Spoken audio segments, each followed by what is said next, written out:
We just went through a pretty decent amount of work and setup to get the functionality for our slides to come out from underneath our featured product frame. Now let's go ahead and fill in the content for that frame, one of which is going to be the star rating for that product. This is going to be a piece that we'll reuse throughout the application, so we're going to go ahead and make that its own component. Let's go ahead and get started building that out. So the first thing that we'll have in our slide is going to be the name, and that will be above the star rating. So we can take care of that easily. If we go ahead in our code editor in featuredproducts.js, here we've got the grid column that's representing our slide. And it's a column so that we'll have the name, the star rating, and then the price and the details button all stacked on top of each other. So let's go ahead. I believe we've already got our typography component imported. So we can go and open up this grid for our slide.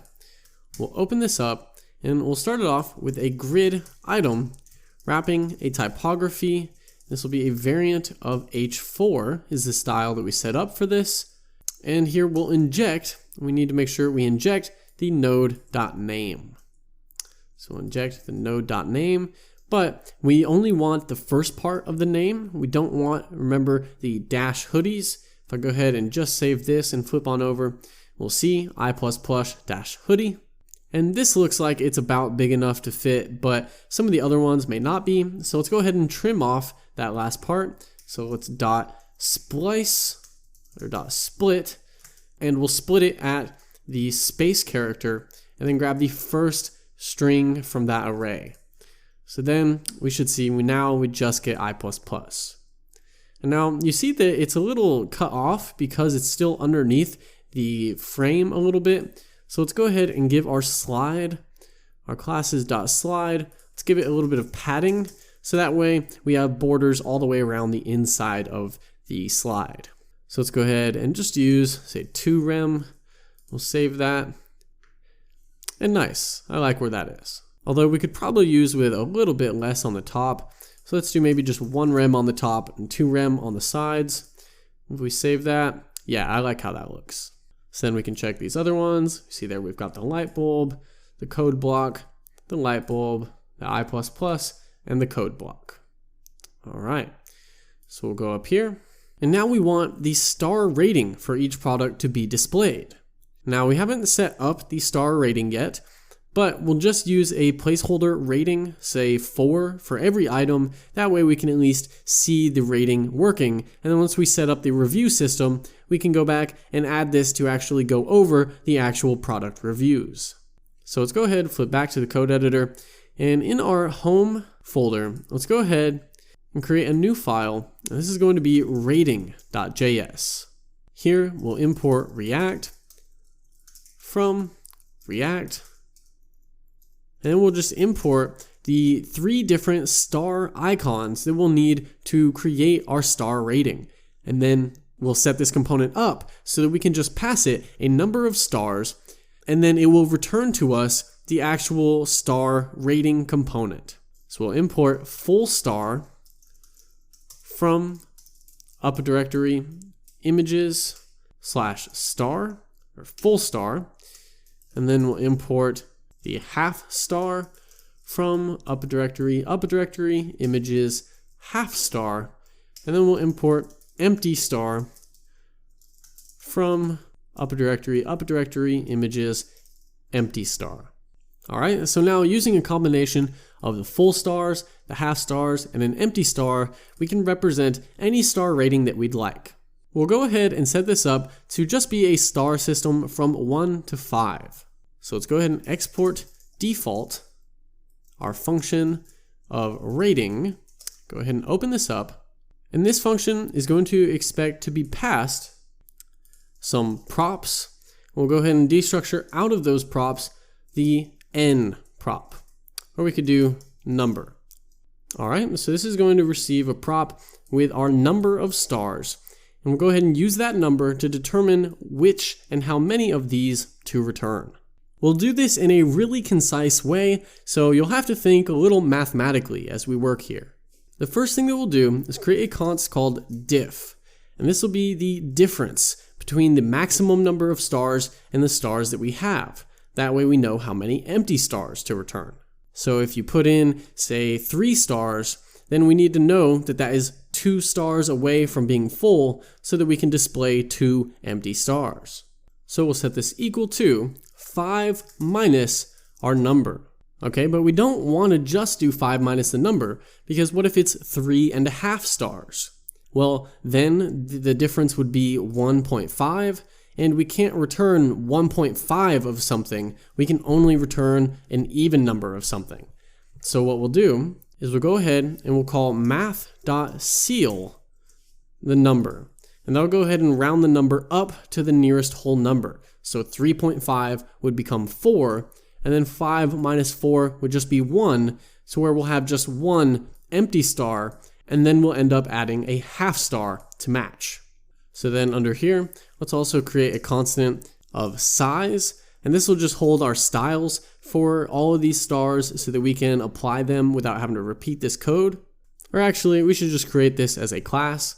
So let's go ahead and import makeStyles from material UI core/styles, and then go ahead and create our const of useStyles called or equal to makeStyles called with the theme and an arrow function and return a style object. And then we'll go ahead and click size or make the size class, and we'll just give it a height of 2 rem and a width of 2 rem. All right, so now we can go ahead and return the number of stars that we're going to need. We'll go ahead and return a React fragment here because we're going to have multiple elements sitting next to each other for all of our stars, but we won't need a wrapper for this. We'll just return them stars themselves, and then we'll wrap it inside of the components that we use them in. So what we'll do first is we'll go ahead and inject, and here we're going to want to enter the number of full stars that we're going to have. So what we'll do is we can create an array and then map over that array for the number of stars and return the full number of stars that we need. So essentially, we just need an array that has a length of the number that we pass it, and then for its length, we'll go ahead and return one of the stars. So since we're actually not putting anything in this array, we're just using this essentially like a for loop, but a little bit simpler, so we don't have to set up a counter. We can just call the array constructor and then pass in the length of the array that we want to create. So since we did math.ceil to find the number of empty stars that we need, so if we pass in 3.5, this would round up so that we can just return 1 empty star. Similarly, we wouldn't want to just pass in number, because if this was 3.5, we can't create an array with 3.5 elements. It has to be even. So since we found out the difference up here, we can call math.floor on this number, and that will round it down. Okay, make sure you get the extra parenthesis there, so you have the set. So then if this is 3.5, that'll round it down to just 3, and then we'll have an array of 3 full stars, and we can add the empty star and the half star after that. So this is going to return an array with our minimum number of full stars. So again, if we pass in 3.5, this will now just be 3, so we can return 3 full stars, and then we'd need 1 half star and 1 empty star. So we'll just dot map over this array that is going to have a length of 3 if we pass in 3.5, and then that'll give us the element as well as the index. All right, we'll go ahead, open this up with an arrow function, and we'll use parentheses to just return an element. So then we'll go ahead and return an image with a source of a full star and an alt of full star as well. And since we're mapping over this, we'll also need a key property, and we'll just set that to the index of the star that we're on. Let's also give it the class name of classes.size. And then we need to make sure we come up here and create our const of classes equal to the useStyles call. All right, so now this is going to return, make sure you close this off, an image with our full star for each of the number of full stars that we put in from rounding the number down. So then we need to go ahead And after we've rendered out all the full stars that we have, so in our example, if we're passing in 3.5, we've now got 3 full stars. So that means we need 1 half star. So we can do this if we use JavaScript to check our number modulo 1. So this checks the remainder.